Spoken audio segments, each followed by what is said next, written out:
All right, we'll call the West Ada School Board meeting in order. First item up on the agenda, first thing is welcome everyone.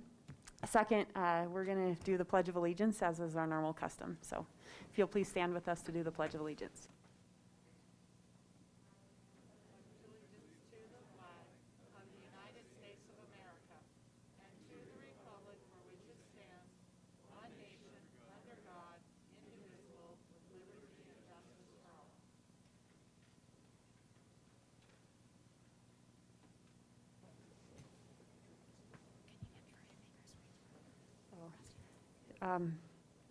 Just real quick, we're going to see, we got a couple screen, it's not working up here, so we're just going to, and they might not be powered on, Troy, so that might be us. So, but before we move forward, just want to make sure everybody has their screen on.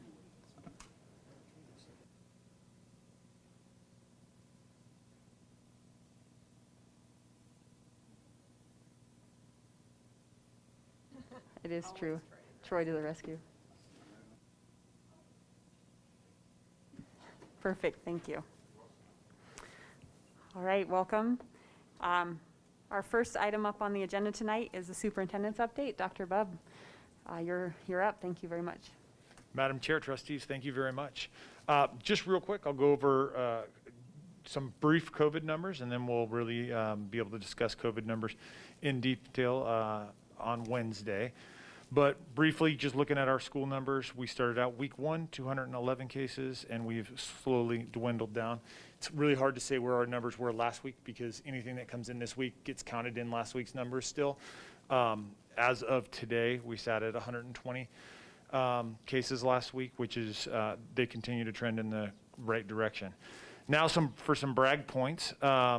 McMillan Elementary School got to have a ribbon cutting today. I hear one of our trustees got to go down the slide and had a tremendous time. Lowell Scott, we were able to attend Lowell Scott Middle School, Drug-Free Idaho, donated some artwork for the school, some really positive affirmations around the campus, and it was just nice to see the kids. The kids are super excited about it. They did that really in conjunction with our Sources of Strength, which was nice to see that going on in our middle schools, and an exciting addition for Lowell Scott Middle School. In addition, this is National School Lunch Week. So some of us have been able to, Mr. Heller actually got to spend some time out at one of our elementary schools today. I'll be out at elementary school tomorrow. And so just spending time with them to really recognize the work they do for our kids. COVID has impacted everybody, but really for them to be able to switch on a dime and be able to provide lunches to our kids and provide that safe environment for our kids is really important, not just lunches, but also breakfast as well. So special recognition to Jessica Hild, who oversees that program. She just does a tremendous job. They're not unique to any other program in regards to, they still have worker shortages like many of our programs do. But she does a tremendous job managing that, so special recognition for her and her team. We were able to take a team of educators to a conference this last week to really look at what does it mean to personalize education, and not just to hear about personalizing education from an outsider kind of telling us what that's like, but to be able to get into classrooms and ask kids what personalizing that education looked like. What is it? How does it impact their learning experience?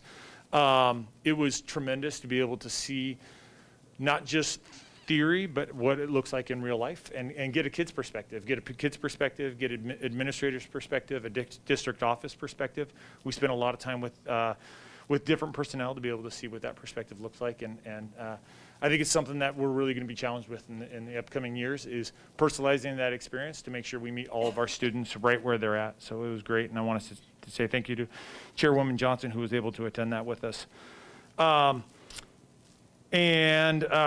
This week we are looking forward to being able to just spend some time with our schools, spend time with our community as we look to get some information out to our community about the upcoming levy, and working towards that. Thank you. That was a busy week. Is there any questions or comments from the board? All right. We will move on. I think we have a couple spotlights up tonight, which are always great. Now I have up on the screen, this is different than my agenda order, so tell me if I need to switch it up. I've got on the agenda here it says Nathan Badger up first, but we can switch it up if we need to. No, we don't mind at all. Okay, so we'll go with item B. Ms. Jenna Beckstrom, I assume that's you. Welcome. Hello, my name is Jenna Beckstrom. I've been born and raised in the West Ada School District. I'm a senior at Eagle High School and captain of my varsity dance team. And last month, I was crowned Miss Idaho Teen USA. I'm really excited for you this year. Thank you, thank you. I'm really excited for this year, not only to spend my year making appearances around the state, learning a lot this year, I still have a lot to learn, but also promoting my personal platform, which is Together We Rise. Together We Rise is an organization that helps children transition into the foster care system and make that a little bit easier. When children are put into the foster care system, they are given 10 minutes in a trash bag, if they're lucky, to get their items and take them with them. But when I put myself in their position, I'm thinking grab photographs and grab things that are important to me. I'm not thinking about hygienic needs. So what I do is I fundraise for something called a sweet case. A sweet case is just a basic duffel bag filled with hygienic needs and comfort items. When children actually turn 18, so they're my age, they're high schoolers, they are taken out of the system and they don't really have anything or anywhere to go. So this is also great for the older kids to have something of their own. I've actually been inspired by my own high school student council. They did a hygiene drive and it was a competition between each of the classes, and I thought that was great. Kids got really into it. I'm talking hundreds of dollars at the dollar store raising money for these hygiene items. So that's something in the works for me. I hope that I can do something like that to fundraise and get more kids involved. Before I close, I would just like to say thank you. The amount of support I've received from my school has been shocking, and I'm so grateful, but now having the entire district support just truly makes me feel so blessed. So thank you so much for giving me this opportunity to speak and your support. Thank you. Thank you. Ms. Beckstrom, I think there's 5 people up here. You should hit it up for some donations as well. Thank you. Next item up on the agenda for Spotlight is Mr. Nathan Badger, American Legion Boys State. And you may have to, maybe everybody, I know, but is everybody aware of what Boys State is? No. Can you give a little synopsis for what it is too before you, just so everybody's aware of kind of what an honor this is? Oh, I definitely will. So again, I'm Nathan Badger. Thank you all for having me here tonight. I want to thank the West Ada School Board and specifically Superintendent Bub for inviting me and for allowing me to speak on my journey. I've been in the West Ada School District for the past 12 years, and with that education comes a lot of opportunities. For those of you who don't know what the Boys State program is, as well as the Girls State program, it's a week-long mock government scenario. So throughout that week, you basically form a state government, starting at the city level. So within that city, for me, it was me and 20 other boys running different elections. So that might be a sheriff, a mayor. For me, I was a city attorney. After that, cities convene to form counties. And in the county, you'll have different positions. Like for me, I was county prosecutor. Then at the end of the week, you kind of have a penultimate meeting at our state capitol in Boise. There, we all had written legislation previously, so people were made senators or representatives and actually got to work in those specific houses of our government, which was obviously very lucrative. I was made public defender and actually got to work in our state Supreme Court. So sit in those sort of hollow chambers and actually work on cases like a real public defender or a general or attorney would actually do. So really lucrative and a really in-depth experience with our state government. We even got to meet Governor Otter and ask him personal questions that, again, anyone other my age or anyone in the surrounding area would not have that opportunity. Even more profound for me, I was actually selected to be a Boys Nation Senator. So throughout the country, 20,000 boys each year participate in the Boys State programs. 2 from every state are allowed to go to Boys Nation in Washington, D.C., so a very high honor for me. In attendance tonight are 2 members from the American Legion Post 113, who actually sponsored my trip and allowed a lot of my journey to be possible. So I really appreciate them being here. When I actually got to Washington, D.C., what we had done in the state government for Boise State was transferred to a federal government. So we all wrote legislation, deep, thoughtful legislation that frankly would be needed and would exceed in our own Congress nationally. Of those bills written, 20 were actually passed, including my own, and they're actually housed in the Library of Congress currently. So a really high honor and a really sort of in-depth access again to the federal government. We were all made senators, so we're working on our bills in subcommittees to committees to the Senate floor, but to get that actual presidential access, we had to run an election for a president. So again, you see those aspects of lobbying and caucusing and those different aspects that you wouldn't otherwise get unless you're directly involved.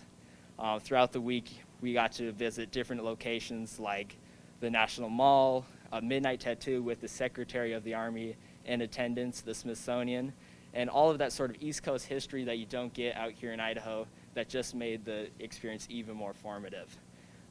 Probably my favorite part of it was just every night, about 2 o'clock in the morning, I was up arguing over philosophy with kids and tax policy. It really felt like I was home there. So with that appreciation for the event, I got to return home and talk to my home school of Mountain View, talk to all the juniors there about my experience. And what really made it worth it to me was their interest in the program, their want to succeed and to apply themselves and apply the education that we receive in West Ada to broader aspects of their state and local government. Many people come to me and say, I want to be involved, although I just don't know if I'll be a politician. And I think members of people like the West Ada School Board, you can see how being involved in the government is so much more than that. It's about applying your own skills and things like that to what you're passionate about. So just in conclusion, when I think back on these weeks, they're known as a week that shapes a lifetime. And for me, that couldn't be more true. I now know that I want to go on to law school. I now have a passion for public service and public speech. And I now see that my purpose from that event has really been to include others in the whole process. So thank you so much for allowing me this platform and having me here tonight.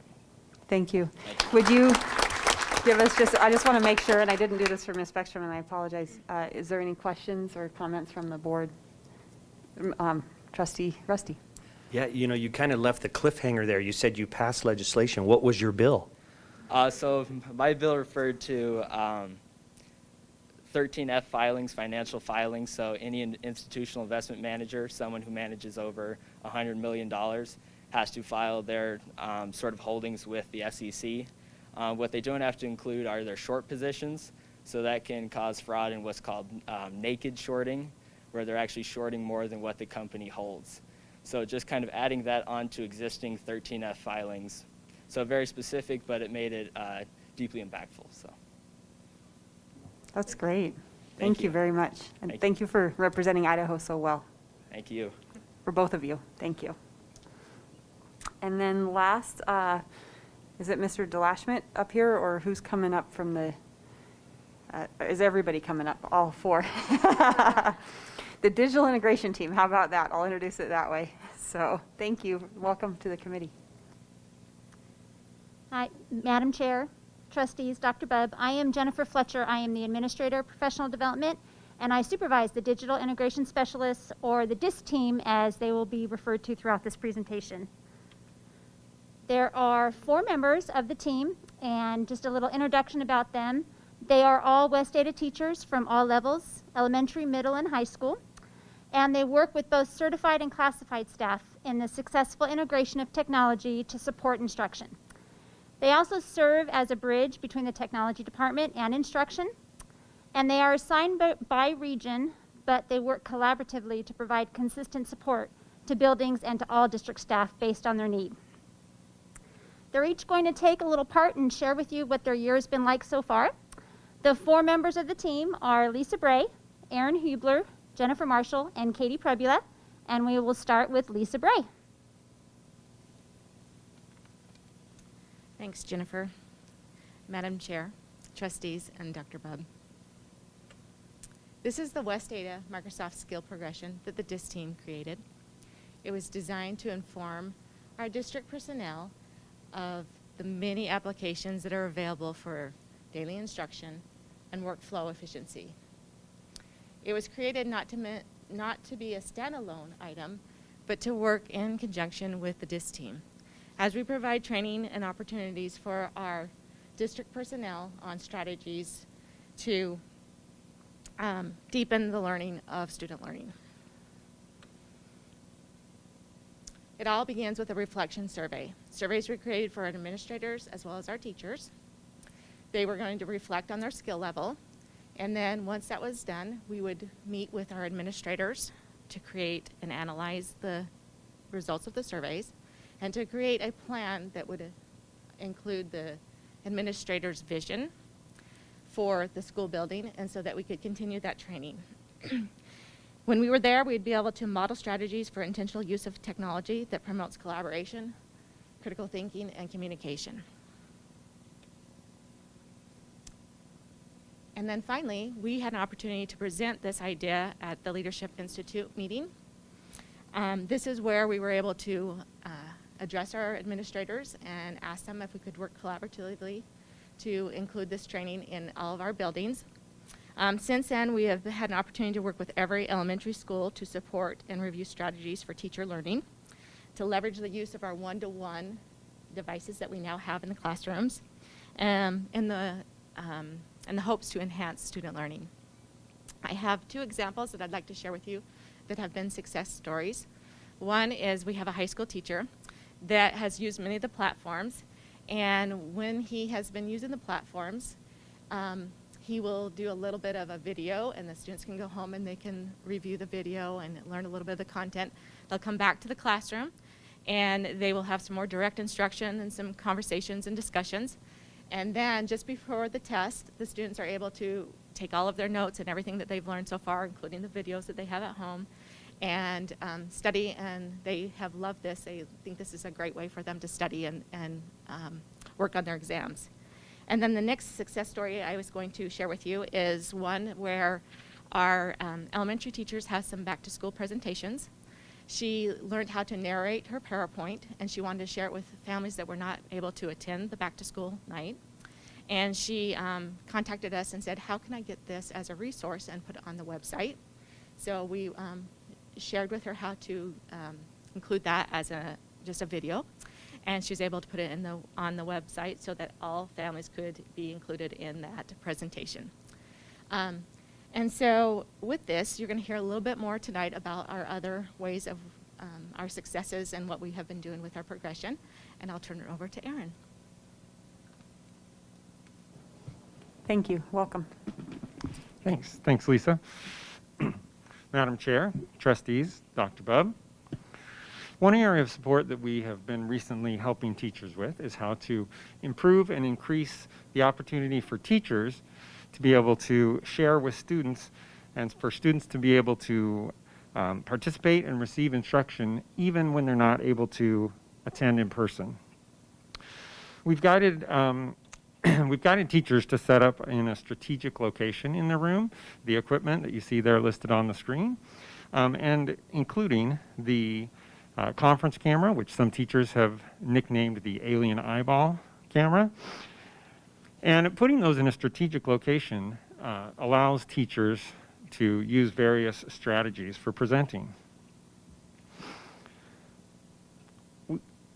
We've published instructions, and we've trained teachers to join a meeting on their laptop computer as well as their desktop computer.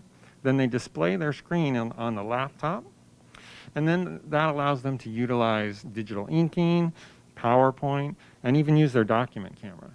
Adding the conference camera, or the alien eyeball, will allow the students at home to see and hear what's going on in class. You can see a quote from Marianne Cavazos, who was at a training in Seven Oaks Elementary, and she nicknamed her eyeball camera Erin, the Erin camera. I don't know if that's because we're both tall and skinny, but she seems to be pretty happy with the setup. This all relates back to that skills progression that Lisa was sharing, in that we are training teachers how to use Teams, utilize OneNote for inking, and then PowerPoint for presenting, as well as other tools. I'm going to go ahead and turn it over to Jen for the next portion. Thank you. Welcome. Shorter here. Sorry about that. No, All no right. worries. Yes, Madam Chair, Trustees, Dr. Bubb. Providing quality professional development and ongoing support for teachers, administrators, and staff is definitely a core value of the DIS team. Our mission is to build teacher leaders and increase capacity and self-efficacy for incorporating these effective instructional technologies in the classroom.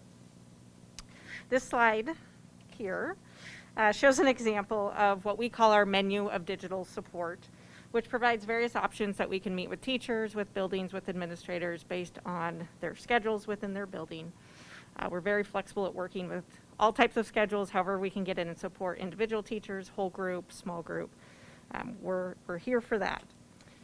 One of the more formal ways that we provide professional development is through classes and shorter bursts that we develop and deliver. These are offered during the summer and also throughout the school year to provide multiple opportunities that work with teachers' busy schedules. We've been able to provide both in-person and virtual formats to meet the needs of various educators. In a more informal manner, we also offer professional development in smaller bites through our weekly Tech Tips Tuesday newsletter, which is emailed out to all staff. Each week we feature a short, quick tip video and timely resources that support the instruction and integration of technology. We also use our newsletter to help communicate important information to staff and teachers that comes from the technology department. Another way that we offer and support professional development is by working with our digital leads to help build capacity and sustainability of digital integration in classrooms. This position works closely with our team. This group of teacher leaders are definitely an extension of the DIS team and help develop systems and deliver professional development within their own buildings. We rely on the digital leads to try new things, offer feedback, and communicate with us about the technology needs that are taking place in their buildings. We definitely value this partnership with our innovative digital leads. At the start of the pandemic, we knew that the DIS team, then just a team of 3, would not be able to properly support the professional development needs of nearly 4,000 staff in such a high needs time. In many cases, we knew that teachers had the best ideas and would be able to support one another if they had a space to do so. We created the West Ada School District Digital Learning Team and an accompanying OneNote notebook full of resources. As of today, this team still has over 1,300 members in it who use this space to ask questions of one another, to share ideas and resources, and generally support each other across all buildings and all grade levels. Our team does monitor this digital learning team, but it's generally managed by the teachers themselves. Katie's going to wrap us up for the night by giving a couple of examples that we've worked with this year. Thanks, Jenny. Thank you. Welcome. Thanks. Madam Chair, Trustees, and Dr. Bubb. One technology tool that my team and I would like to highlight tonight is called Microsoft Translator. And this is an app that you can download onto your own phone, or you can use it with a computer as well. Our schools are becoming more diverse each year, and so this tool helps us increase the communication for our faculty members, our students, and our parents within West Ada. The app can translate over 74 languages, but it also can be used with our deaf and hard of hearing students as well, and same for our faculty members if they'd like to use that. The Microsoft Translator app helps us bridge these communication gaps that we have so that we can have conversations that are necessary for students to be successful within West Ada. Our team has worked with the Federal Programs Department to provide training for our English language teachers, coaches, as well as secretaries that are in the buildings with English language programs. These are a couple of pictures of students who are demonstrating the use of this app at Centennial High School. And one student is speaking in Chinese and it's being translated into English. And I have a short clip. Hopefully you guys will be able to hear it. All right. 我的一天很好，你今天过得怎么样？这样很好，我今天过得也很好。That's good, and I'm having a good day. 你今天晚上准备做什么？ What are you going to do tonight? I have evening school, so I'm going there. 我有夜校，所以我要去那里。 听起来真棒。 That sounds awesome. These these two girls were awesome. They were really fun to work with. They actually said that they have this app downloaded onto their own personal cell phones, and they really do use it. They weren't just saying that, they actually do. So they use it within the hallways with other students, their teachers. So that was really neat to see. It's nice for our team to see scenarios like this, that our trainings that we provide are actually being used within West Ada in the schools. So that was great to go out and see and catch a clip of that. Keep in mind, this is just one technology tool that my team provides training on, but there are many others that we also provide training on as well. And so our main goal, once again, is just to support our teachers, our students, and staff members of West Ada. Thank you. Thank you, Katie. Madam Chair, trustees, Dr. Bubb, do you have any questions or comments for the team? Thank you. Is there any questions or comments? Trustee Kofelt. I always have a question or a comment. I just got back from Italy, and are these translators, can we check those out? That would have been very handy, very, very handy. No, the app is free. So no matter if you have an iPhone or whatever device, you can just type in Microsoft Translator. It's a green, let me go back a slide, maybe. It looks like that green icon there. And yeah, it's free for anybody. You don't have to use it with your phone. You can also use it on a computer. And just, type in Microsoft Translator, and you can actually use it in a large scenario like this, where maybe you have several languages of people in the audience that are listening, so they can dive into whatever link that whoever's speaking, change whatever language that they need, and everybody can listen to, the presentation in multiple different languages. It's pretty neat. Wow. Yeah. Thank you. That's awesome. Trustee Buffy. Thank you, Madam Chair. My question is about the reflection survey. I was wondering if there were any key takeaways from that survey that you guys have taken and integrated into the resources that you offer. Trustees, Madam Chair, thanks for the question. Yes, we are learning a lot from the surveys, and we appreciate those as assessments that we can look at and help decide what might be beneficial for our teachers and our administrators and our schools as we provide the training. It's interesting because every building is a little different.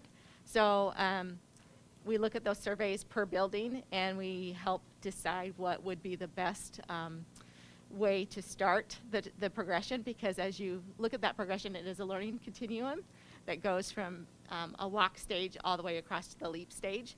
And it does not necessarily mean that somebody couldn't be in the walk stage and the leap stage at the same time. But there is definitely a progression, and we like to, just as you would in a classroom, hit all needs. And so sometimes it's a combination of maybe not just one DIS team member going out to a training, but maybe a couple, and providing some opportunities for different levels of training. Thank you. Just checking.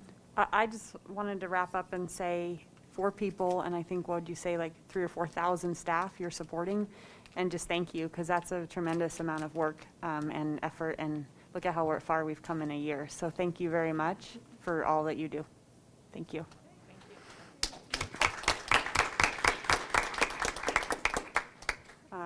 So we'll move on to the discussion, and trustees, we had a request, and I thought it was one we probably should honor just from a timing of tonight's meeting.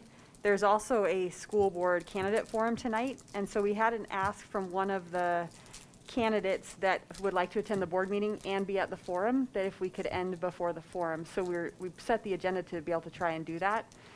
It's up to the board, of course, but what we're looking at here is we're at 6:30 now. We probably should end around 6:30. I think the forum starts at 7:30. Forum starts at 7:45. We do have to take one action tonight, and we promised last meeting for Ms. Echeverria that we would do that.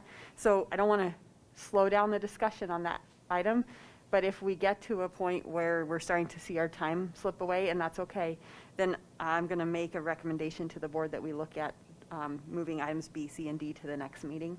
So just a heads up on that. We'll see how the discussion goes, but I wanted to see if there's anybody on the board who had any objections to moving down the path that way for the meeting. You guys are good? Okay. Then we have Ms. Horner and I believe Ms. Echeverria on the line. Karen, are you there? Yes, I'm here. We'll have to, okay. Karen, will you talk one more time just to make sure we get you in the room here?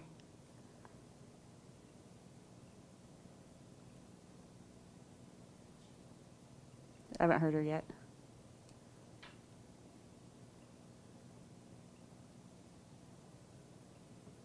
Karen, are you still there? I'm here, yes. Okay, Can you hear me? We can hear you. We can now hear you in the room too. We can hear you on the dais, but it wasn't coming over the speaker yet, so appreciate you. Okay, gotcha. Yeah, I'm still here. Okay. We, before we, just process-wise, because this has been a little bit, COVID had actually put us in a position, so I want to explain kind of the process we're in. And we had to do a little research between last meeting and this meeting. So typically, and Karen, will you correct me if I mess this up? Typically, we would be looking at this rezoning. We do it after the census data comes out, and the census data should have came out last year. But because of COVID, the census got delayed a year, and that then delayed our rezoning decision because we needed that census data to even put this in front of the board. The challenge with all of that happening is that it delayed the decision around rezoning till after candidates filed for the 2 seats that are up right now. And also, because its filing deadline, I believe, was in September. So that typically we would make the decision before, and then people who got moved in or out of a zone would be able to make a decision around whether or not they wanted to run in their new zone, right? That's one half. The other thing that is just basically going to happen, and every district in the state is in this situation, is that whatever decision we make, we are going to move folks who were in one zone into another, so they may not still be represented by the person they voted for in this election. And that's just, we talked to the attorney, the Secretary of State, a number of different resources to see, is there any way we can avoid this happening? And because our growth has changed so much, and we aren't the only district in this situation, we just can't. We have to, by law, make this decision now. I want to share this information with the board because it got shared with me, and we always have to have the same level of context. The attorney, Amy White, shared with me that the other school districts, many, not, she didn't say all, of the other school districts that are in this boat with these kind of changes and that have elections up and seats where there are people running, have made the decision to move their boundaries as minimal as possible to just meet the requirement by law, and not do any major moves this time around, with the understanding that there is always an opportunity in between the 10-year census timeframes to make one more adjustment in the boundary lines. So wanted the board to have all of that information. Because of that, I made a request to Ms. Horner to give us at least one more option to look at, which was minimal movement of boundary lines, because we didn't have that as an option request last time that we met. So it is definitely the will of the board, not trying to push anybody in any one direction. Just wanted you all to have the background on kind of how we got to this spot and some of the challenges with having to make this decision in an election year instead of a year off election cycle. So, sorry, Karen, I'm just used to calling you Karen and not Miss Echeverria. I'm not sure why you had me on the phone, Ms. Johnson, because you did a really good job with all that. Yeah, I was just going to ask you, is there anything I missed? No, you did a really nice job with all that. Just know, for the board, that you're not the only district that's in this quandary right now. We have other districts with the same issue where people are applying to run that will no longer be living in the zone that will likely be approved by the State Board of Ed. So our only recommendation is to advise those candidates of that prior to the election so that they're aware of it. Thank you. Before we move on to Ms. Horner talking us through the different options, is there any questions for Ms. Echeverria from the board? Trustee Kofelt. Thank you, Madam Chair. Yeah, just to kind of follow up on what you just said. So if a candidate is running and then the realignment of the zones occur and they no longer live in that zone, what's the what's the recourse? So what happens then is that the trustee who is longest serving in that zone would be the trustee that would retain the seat. If you have two brand new people running for that zone, it's the luck of the draw, right? You're going to draw numbers or names out of a hat. But if one of your current trustees resides there and another person is running, it would be the person who's been on the board that would retain the seat. And then if you have an empty zone, if you have a zone where no one is, then you would appoint someone for that zone just like you would under any normal circumstance. You would appoint someone for that empty zone. Thank you. Any other questions? Karen, can you also answer, because I think we had this question last time and I want to, what is the rules around how these zone lines should be drawn? Like, what should we consider as we're considering the lines? Is there any rules around what we have to do when the lines get drawn? So, and I think you may have some materials in your packet, and these are the guidelines that the State Board of Education adopted, but that first one is, the statute just says that the population has to be equalized, and they clarified equalized to say no more than a 10% variance in population between zones. They have to follow a census block boundary. And the only time you can split a census block is if you personally can ensure the number of people on either side of those census blocks, which is going to be difficult for West Ada. When we get out into some of our less populated areas, they can actually clarify that there's no one living on the other side of that split, right? So they can actually prove that, 50 people live on this side of the census block and 0 people live on the other side. But I think that would be really difficult for West Ada to do. And you have to follow a common identifiable line, like a section line or a subdivision boundary, roads, waterways, railroad lines, something like that. It has to follow those. And then, of course, we will write those legal descriptions for you when that's all done. And to be clear, it's actually the legal description that they use. So if there's a discrepancy between the map and the legal description, they go back to the legal description. Thank you. Is there any other questions? Oh, look at Troy's bringing up the document that Karen referenced. Oh, no.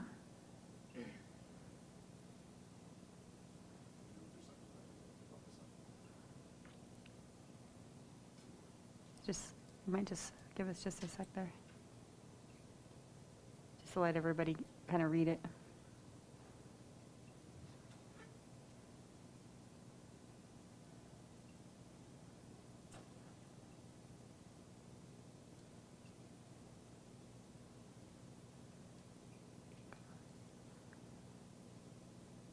Is there any other questions or comments?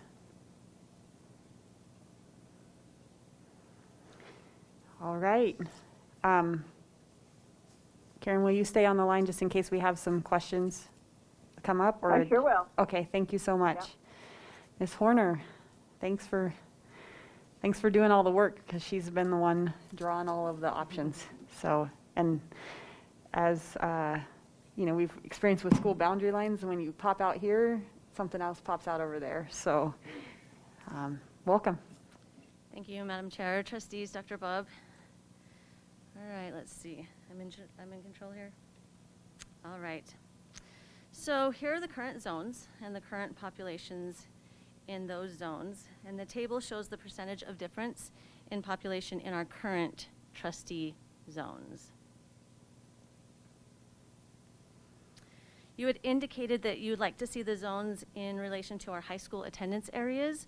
So here are those attendance areas overlaid with the current trustee zones. So the colors are the high school attendance areas and the black lines are the trustee zones. So the objective is to even out the population in the zones by adjusting the zone boundaries accordingly. So how do we do that? Well, we have to get them all within a 10% variance or 10% difference or close to the target zone population of 50,110. This means that zones 1 and 3 have to increase, while zones 2 and 4 need to decrease. So this was the initial proposal presented at the last board meeting. This proposal has minimum movement and gets the zones pretty close to that target population. Just a note regarding the numbering of these options. I know that's confusing. I have 1, 1A, 2, 2A, and 3. And there's a method to my madness. I started with 3 fairly distinct options, and then upon request, I added a couple of options. After I looked back at those options, all 5 of them together, I thought 2 of these looked very similar to 2 that I had already done. So to keep those together, I'd already kind of labeled those 1, 2, and 3. So to keep those together, I did 1A, 2A, and 3. So I'm sorry if that's confusing to you. In my brain, it completely makes sense. Okay, so this was option 1. This was what you saw last board meeting. I added this option because while it's similar to the original proposal, it has even less population movement while still keeping the zones within the 10% difference. I don't know if you want me to explain which lines I moved or not. I don't know that makes a difference. Okay, perfect, thank you.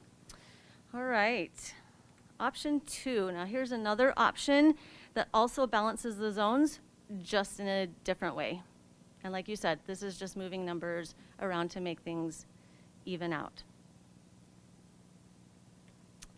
Next, yet another option, very similar to the previous option, but this one addresses the area of concern spoken about by Chairwoman Johnson at the last board meeting.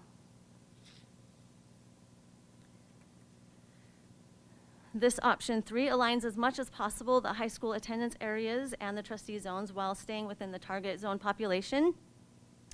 This is an option you requested to see.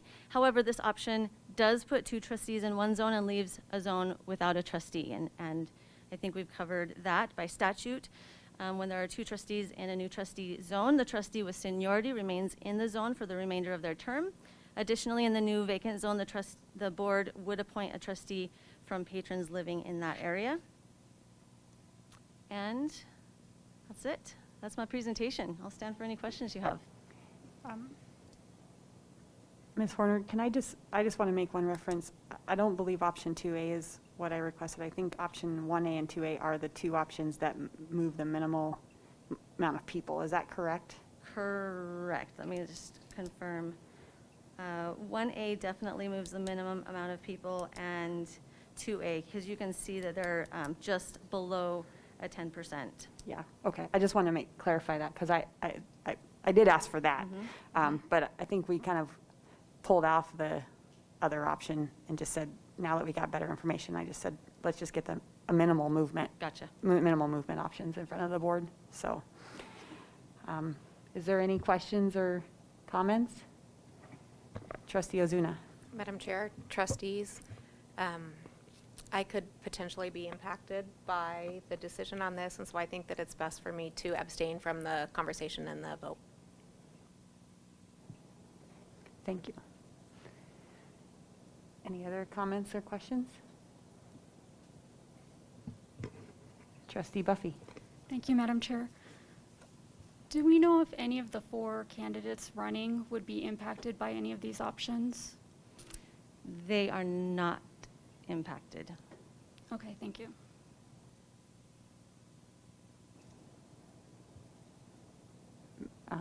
Oh, I'm sorry. Am I wrong on that? I think if an option moves a trustee with... Sorry, let me clarify. Where those that are running live does not change the zones that they're running for. They will be impacted if a zone is approved tonight, or the ISB approves it, that moves one of the sitting trustees into that zone. Then they will be impacted because essentially they won't take that seat. I apologize for that. Hopefully that clarifies. Thank you. Does that answer what you were asking? Go ahead. Trustee Buffy. Thank you, Madam Chair. And that was option 3, correct? Correct, yes. Thank you. Trustee Kofelt. Thank you, Madam Chair. So option 3 is the only one, to kind of piggyback on Trustee Buffy's comment. Option 3 is the only one that would impact potentially individuals running. Correct, yes. Okay. And as far as the options that have the least movement, was that 1A? Is that what I heard correct? 1A, and, well, it depends on what you mean by the least amount of movement. If we're talking about populations just barely hitting that under that 10%, then yes, 1A and 2A both accomplish that. Okay. Thank you. Any other questions or comments? Trustee Buffy. Thank you, Madam Chair. Does the district have a recommendation?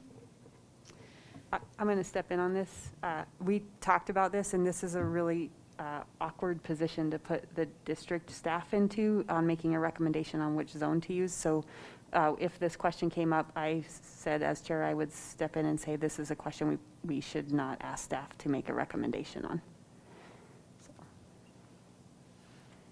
sorry about that. Trustee Kofelt.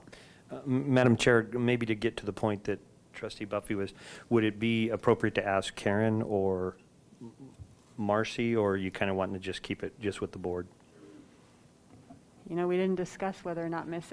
Echeverria would make a recommendation. But I've known Karen long enough. Yeah, I've known Karen long enough to say she'll tell us something. Say that again. Sorry, Karen. You know, I don't know that I can make an actual recommendation. And again, I won't be the one approving this map. There's someone else that has a greater skill set than I do. But just, you know, and again, I've looked at 105 maps in the last 35 days. So please know that maps are coming out my ears right now. But from my perspective, when I look at the maps, the one that will probably cause you the least chance of getting rejected is the option 1. You know, when they're looking for things that, you know, don't quite make sense to them, they're looking for why is that little block cut out right there? And I know, like in option 2, you're trying to keep Meridian as whole as you can, the Meridian boundary as whole as you can, but from a, you know, from a map, from a person just looking at it, they're going to go, why is that cut out right there? So, and again, my recommendation is just to try and prevent you from getting rejected.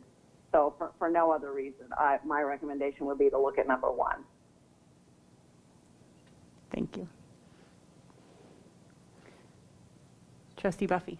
Thank you, Madam Chair. Troy, could we look at the numbers again? Marcy, when you Ms. Warner, when you talked about the least amount of movement, and so which option will the least amount of movement happen? So like back to Chairman Johnson's comments about there'll be residents who are voting for candidates and then that won't be their representative. Which option will impact the least amount of people? Madam Chair, Trustees, Dr. Bubb, so if you're looking at numbers, actual amount of census block numbers moved, I don't have that because they're all within that 10%. So they all will work out effectively. Even the ones that are barely reaching that 9%, or as you're seeing the one on the screen, even those, there's still movement there. There's still movement in significant blocks. So it's hard to tell, basically, unless I give you a really detailed analysis and break it down by population. When I look at these, I see, obviously, the one has a little bit more movement, and that was to balance out them to get closer to equal, closer to 0.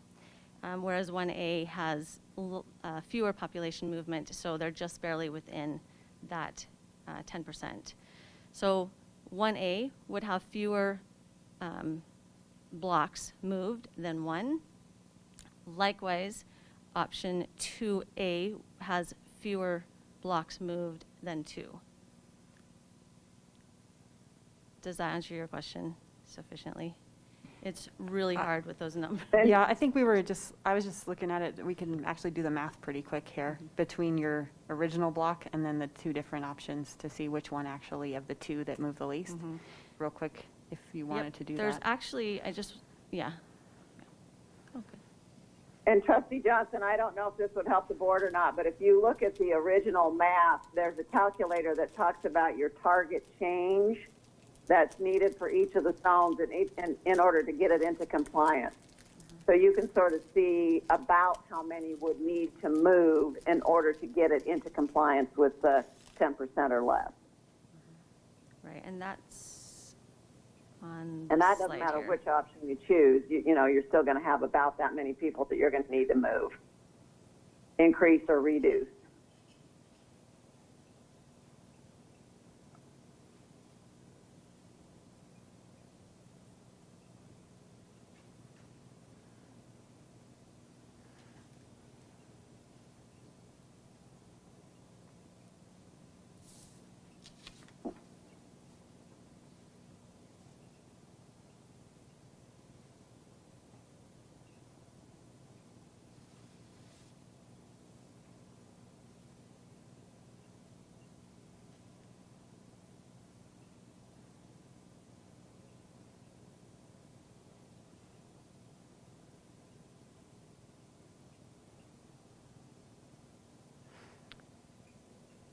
Would it be helpful to have a break and get those numbers, or what's your, or see if Ms. Horner could give us those before we take action? Just, what's your preference? I don't have a preference. I think I'm okay. Okay. If everyone else feels comfortable, I think I'm comfortable with looking at the numbers right now. I do have another question. By all means, Thank you. So what happens if the option that the board approves is not accepted? Then what is the process? Karen, could you answer that one? If the State Board of Education does not approve your plan, and I can't imagine that they wouldn't, but if they didn't, then we would come back to you and, you know, in your case, we'd probably ask you to choose the other plan because you've already got one drawn. Most districts don't have a second plan, so they'd have to go back to square one and start all over again. But really, as long as you meet those guidelines that we previously discussed, you know, you're within the 10%, you followed a census block line, you know, you're following a road or a railway or a waterway, then there would be no reason for the state board to reject it. Karen, can maybe I ask that question a different way? Do all 5 of our options meet the requirements? Again, I would be concerned about that third one because of even the second one maybe, where you've got your zone 1, where you've got that little jog out with Meridian. I think they're gonna, with the Meridian zone, see where it goes into zone, what's the purple zone? Is that zone 5? No. Between zone 1 and zone 2. Zone 1. Okay. I think that someone may question that one, but you don't have that with your first one. That line goes right up there, it goes right up straight, and you wouldn't have that question. But otherwise, I think technically it meets the requirements. You know, it meets the census blocks, it meets the 10%, it follows a natural break there. So I just don't think there's going to be a reason for the state board to reject any of this. I personally would like to know if option 1A or option 2A move more or less people. Because those are the 2 that move the least amount, and if one of them moves even less people, that would be helpful to know. Okay.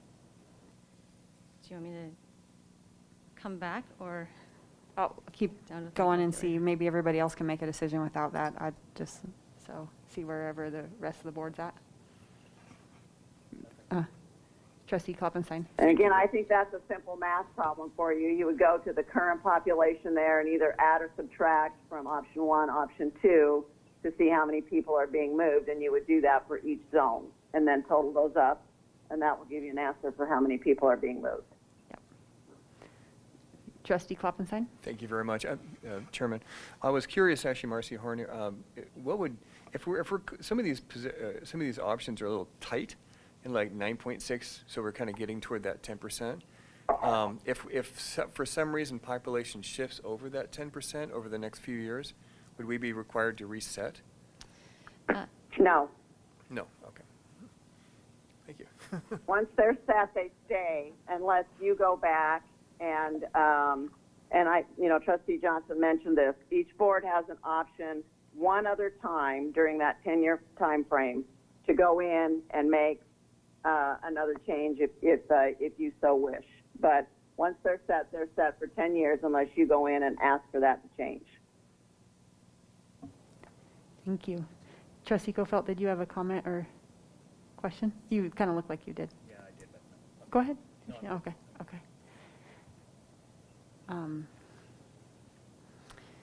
Would it be possible for us to go through the policies and then just have you come back up in the discussion and just give us those numbers? Yep. At the last piece? Yep, absolutely. Is there any, before you leave, thank you, by the way, is there any other questions or comments before we let Marcy go do some math, more math? Good thing you got a math education somewhere in there, huh? Anything else? Any other questions?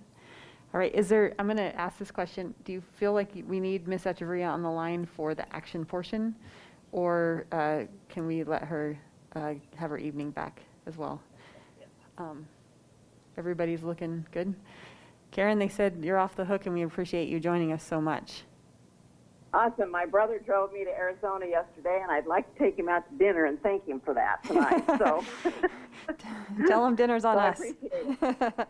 So yeah. Good luck, and just send me a text or email. Let me know which one you chose, and then I'll get that forwarded on for you. Okay, thank you so much for all your help. All right, thanks everybody. Have a nice evening. Thanks.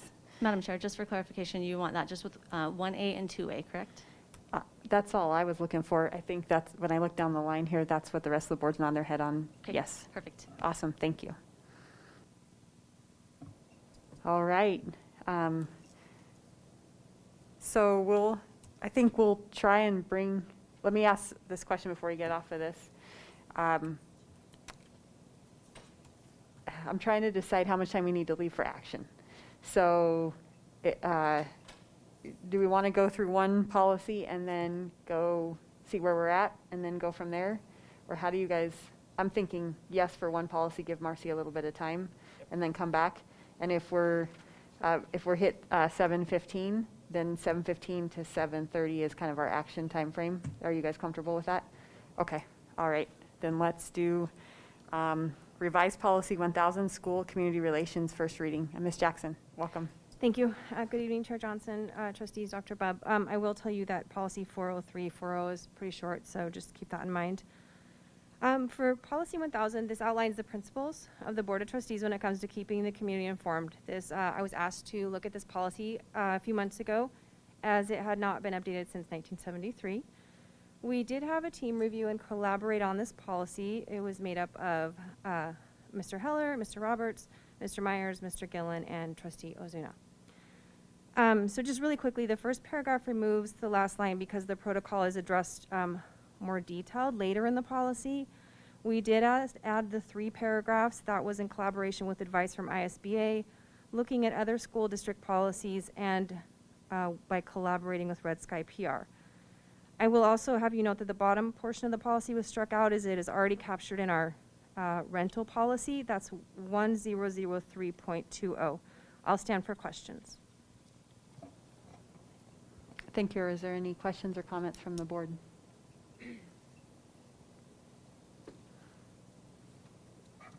Trustee Ozuna. Peanut butter cracker, sorry. I'll start since I served on this policy committee. I will say, the last committee meeting that I was at, I indicated that I think there's still some more work that needs to be done on this policy. I was going to add some edits to it and give it back, and then we were meeting again.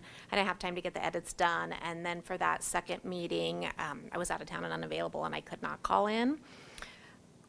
One of the things that I was hoping to share to the policy committee group, I really like the approach that the committee took with the Title IX policy and breaking out the policy purpose and the scope and the policy statement.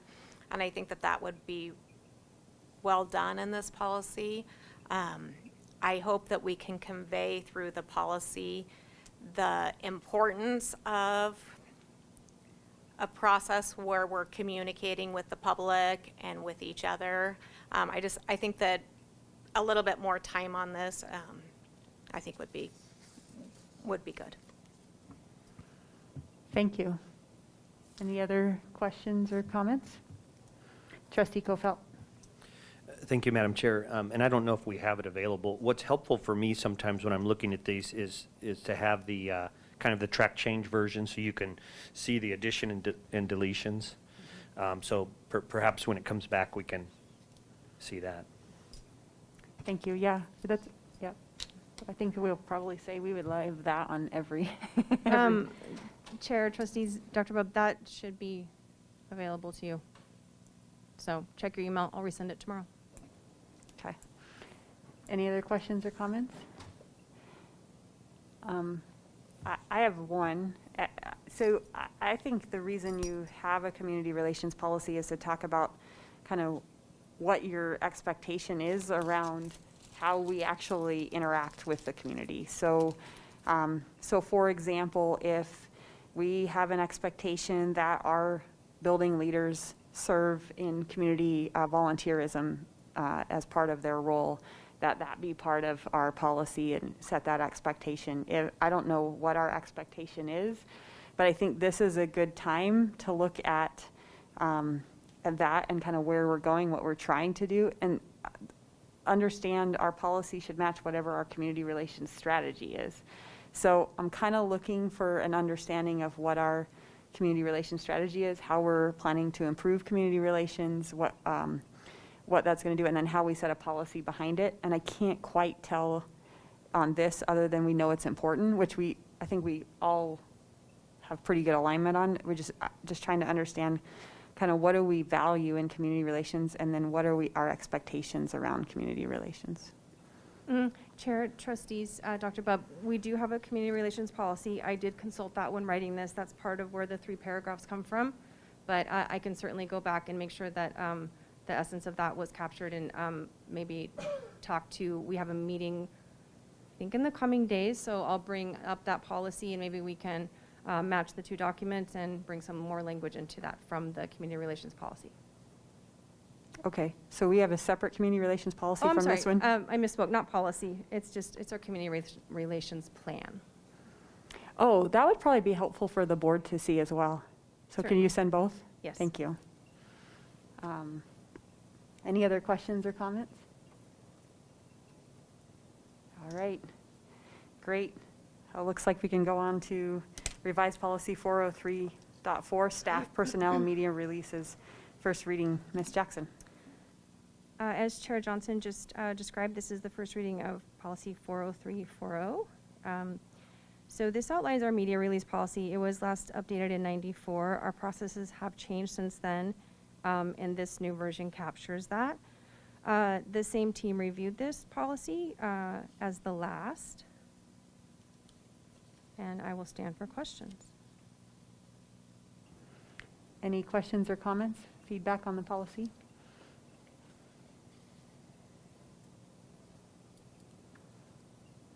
I'm looking down the, Trustee Kofelt, you look like you're thinking. Yeah, I am. So Okay. I'm sure, yeah. Okay. Chair, trustees, Dr. Bob, would you like me to outline just a few of the changes quickly? I think I'm going to see what Trustee Kloppenstein has, unless we'll go, and then maybe we'll go next to that. Madam Chair, thank you very much. I just had one question. It was on this, looks like 3rd paragraph. It's saying the superintendent and chief communication officer are the officials authorized to release information. how does the board chair play in that role? Just want to make sure it's clear. So, Chair Johnson, trustees, Dr. Bob, so normally, if it's just I don't want to say ordinary, but if it's, for example, if it would be maybe media reaching out to me because they saw a fire engine at a school, for example. So I would certainly relay that information to them. We had a fire alarm go off, everyone's safe. And I likely would not consult Dr. Bubb. He would likely let you all know. That's typically how it works when we disseminate information out. So we collaborate if necessary, and then he will let the trustees and Chair Johnson know kind of what's the state of affairs. Does that answer your question? I think what Trustee Kloppenstein, you tell me if is this says the only officials to release information for the district or building are the superintendent and chief communications officer. So what happens if the board chair releases information or the board in any, the board as a whole? I guess that's the question. Is this limiting the board's ability to release information around the district? So with that thought in mind, I can certainly add some language around there because that could cause some confusion or not be extremely clear. So I'm happy to add in something around that. Thank you. Did I catch what you were trying to ask? Yeah. Thank you. Thank you. Trustee Ozuna. Madam Chair and Trustee Kloppenstein, related to the board speaking to the media, there was some discussion in our group about where that belongs in board policy because, you know, we all are an individual voice and we can't speak collectively for the board or how that works. And so we talked about pulling the language from this piece of the policy and putting it into the board section. I don't think the revisions have been done there, but maybe we can look at that and bring them both back at the same time. Thank you. Any other questions or comments? Trustee Kofelt. Thank you, Madam Chair. Yeah, to go along with Trustee Ozuna, that would be helpful. And that's kind of why I was trying to look at this and see how that played in, because it wasn't that long ago that I had someone from the media reach out, and I wasn't sure how that was to be handled, and I wasn't able to find some language that added real clarity, so that would be very helpful. Thank you. Thank you. Trustee Ozuna? Guess I was just going to add the language that's removed here is that language. There was a lot of language that outlined the board's role in that communication, and it just was, it just didn't fit well in this policy, and that's where he pulled it out. But we can talk about where it goes. Thank you. Yeah. Any other questions or comments?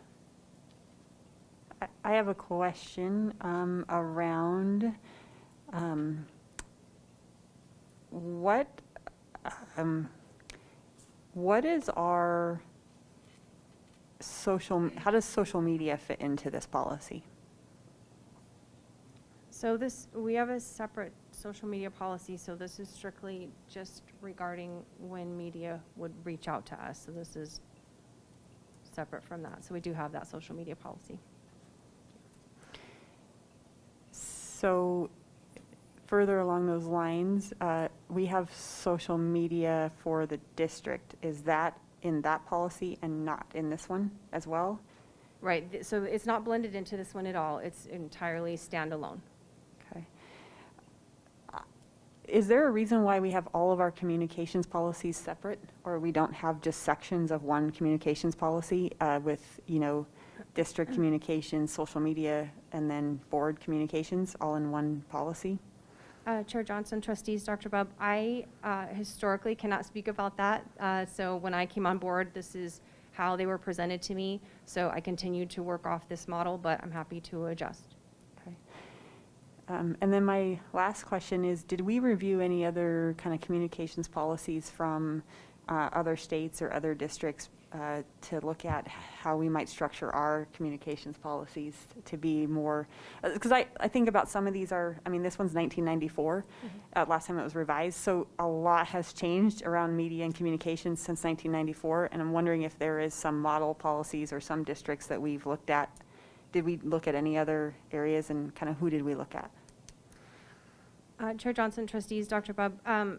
So I apologize, my memory is not super great on this one, but I can tell you that I did look at the Boise School District policy.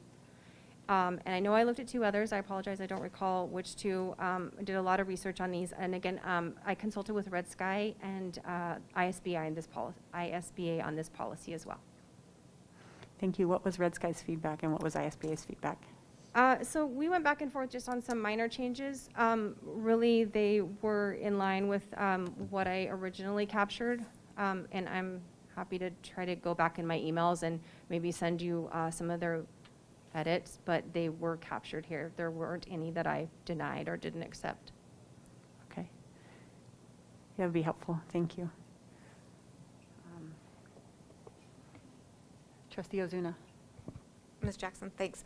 Can I just clarify, when you said there was a social media policy, is there a policy around that, or is it just a procedure that we follow?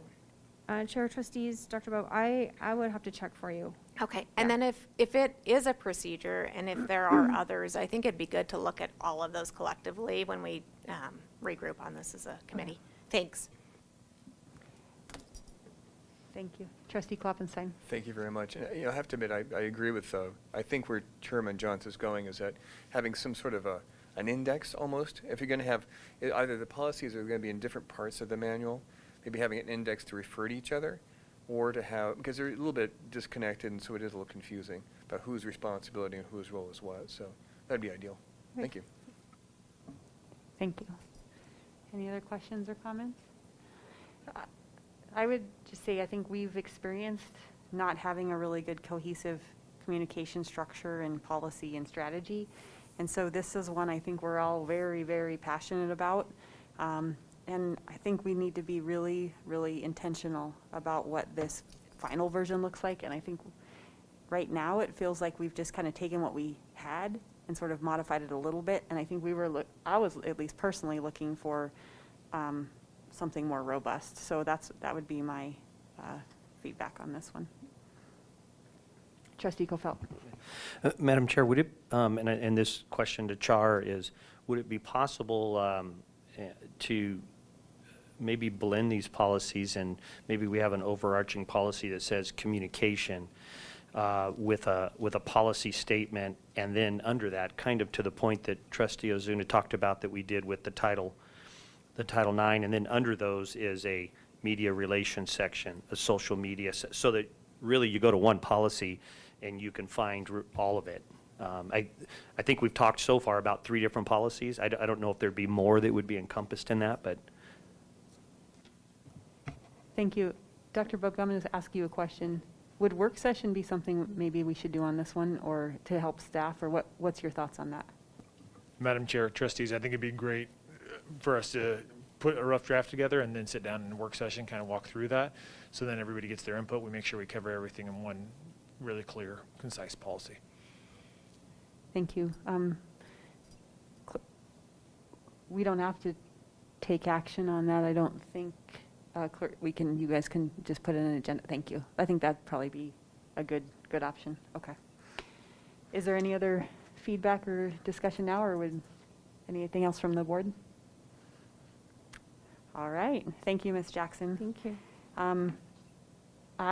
So we're at 7:13. Poor Jonathan's over there like, hurry it up.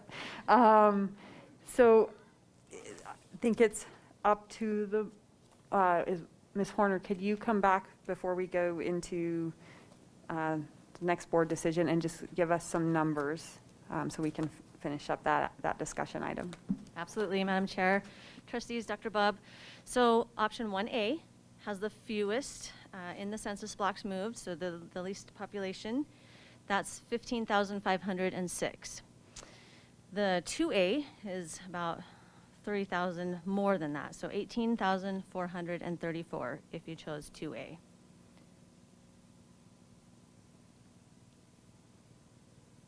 Thank you. I think that's what we needed. So if we, Clerk Newbold, I want to look at you. If we decide to delay item D until the next scheduled meeting, do we need an action on that, or can we just do that. Madam Chair, yes, we just need an action to take it to the next agenda. Okay. Table it until the next agenda. Thank Okay. you. Oh, sorry, you guys. I'm going to hit something real quick. My alarm at my house is going off. So,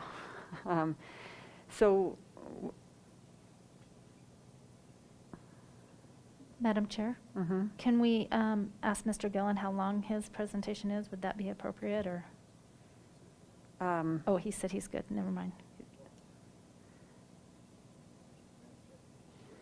Go ahead. Madam Chair, trustees, I can just email you the presentation, and then you can plan to approve the audit at the next. It'll just give you an outline of the document that you have before you. So I think you could just read it. Okay. It's not that exciting. Is that acceptable? What? Is that acceptable to the board? Okay. So then we would need a motion.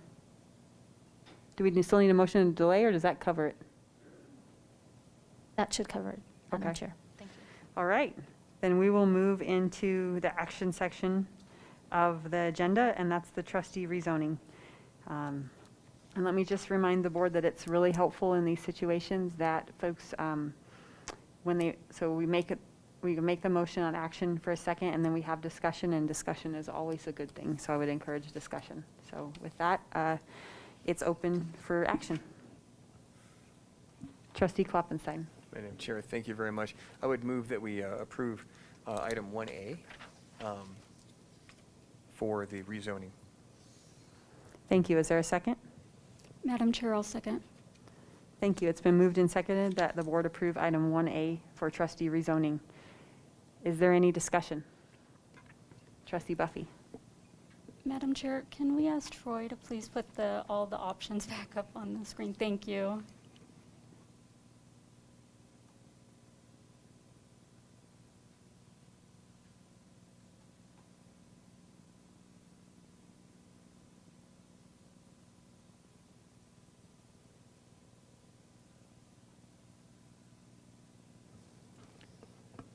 Madam Chair, if I may expound. Yes. Awesome. Okay. I just want to say the reason why I wanted to bring up 1A is it seems to have the fewest dog legs. And if we're looking to go into and obviously Zone 3 has a bit of a stretch down south, but otherwise it seems like everything else is along straight lines and roads, and it just seems like if we're looking for easy approval, that would be an easy one to approve. Thank you. Trustee Kofelt. Thank you, Madam Chair. Yeah, I support the motion for a few reasons. One, a recommendation from Karen with ISBA. Two, it has the least impact since we're, as you mentioned at the opening, since we're doing this later than we typically would, it's going to have the least impact on our patrons. And third, it doesn't impact the upcoming election. And so for those reasons, I'm supportive of it. Thank you. Trustee Buffy. Thank you, Madam Chair. I would just second what Trustee Colfelt said. I also support this motion for those reasons. Thank you. I also support it because I just really struggle with moving people during an election time frame, and so the least amount, all the other things aside, least amount of people moved was what I was hoping to see. So thank you. With that, we will, is there any other discussion? All right, then we will vote on the motion. All those in favor, please say aye. Aye. Aye. All those opposed? All those abstain? Aye. Motion carries 4-0 with 1 abstaining. All right. So we'll move to the consent agenda, and we'll entertain any motions. Trustee Ozuna. Madam Chair, I move that we approve the consent agenda as presented. Is there a second? It's been moved and seconded that we approve the consent agenda as submitted. Is there any discussion? Seeing none, all those in favor, please say aye. Aye. Chair votes aye, motion carries 5-0. And then the last item on our agenda is future agenda items. And is there any requests of trustees other than the the work session on the communications policy? Is there any other future agenda items that folks we just have this on everyone, so if you don't have anything, it's okay. All right. With that, I'll take a motion to adjourn. So moved. I'm ready. Is there a second? It's been moved and seconded that we adjourn the meeting. All those in favor, please say aye. Aye. Chair votes aye. Motion carries 5-0. We're adjourned.